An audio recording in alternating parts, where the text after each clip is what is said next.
ஆரோக்கிய அன்னைக்கு நவநாள் ஜெபம்.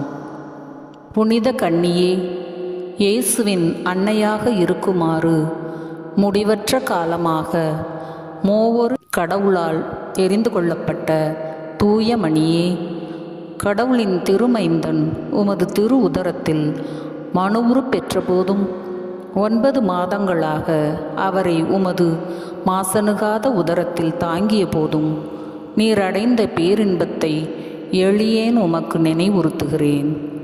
நீர் அப்போது அனுபவித்த இன்பத்தை என் அன்பினாலும் ஜெபங்களாலும் மீண்டும் புதுப்பிக்கவும் இயலுமானால் அதிகரிக்கவும் விரும்புகிறேன்.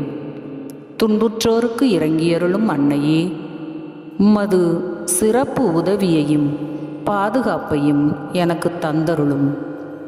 உமது இறைமைந்தனின் அளவற்ற வல்லமையில் நம்பிக்கை கொண்டுள்ளேன். கேட்பவருக்கு கொடுப்பதாக அவர் தந்த வாக்குறுதியை நினைத்து பெரும் வல்லமை கொண்ட உம் மன்றாட்டுகளை நம்பியுள்ளேன். இந்த நவநாளின் போது நான் செய்யும் விண்ணப்பங்களை அவை கடவுளின் திருவுளத்திற்கு ஏற்றவையெனில் அவரிடம் பரிந்து பேசி அடைந்து தந்தருளும். உங்களுடைய விண்ணப்பங்களை இங்கு மௌனமாக எடுத்து கூறவும். இறைவனின் அன்னையே, உம்மில் நான் பெரும் நம்பிக்கை கொண்டிருப்பதால்தான் இந்த நவநாளை வணக்கத்துடன் செய்கிறேன். இயேசு மனிதரான போது நீர் அடைந்த திரு மகிழ்ச்சியை நினைத்து அதற்கு வணக்கமாக இந்த நவநாளை அன்புடன் ஏற்றுக்கொள்ளும். 9 முறை அருள் நிறை ஜெபம் சொல்லவும். அருள் நிறைந்த மரியே வாழ்க, ஆண்டவர் உம்முடனே, பெண்களுள் ஆசி பெற்றவள் நீரே. உம்முடைய திருவயிற்றின் கனியாகிய இயேசுவும் ஆசி பெற்றவரே.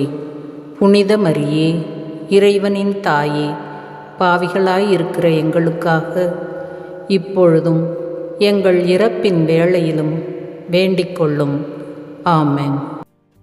மாட்சி பெற்ற இறைவனின் அன்னையே, அருள்மிக பெற்றவரே வாழ்க என்று முதல் சொல்லும்போது கபிரியேல் அதிதூதர் கொண்டிருந்த பணிவு வணக்கத்துடனே நானும் வாழ்த்துகிறேன். வருந்துவோருக்கு ஆறுதலே, என் விண்ணப்பங்களை பெற்றுத்தர புனிதர் அனைவரின் ஜெபங்களையும் நற்செயல்களையும் உமக்கு ஒப்புக்கொடுக்கிறேன்.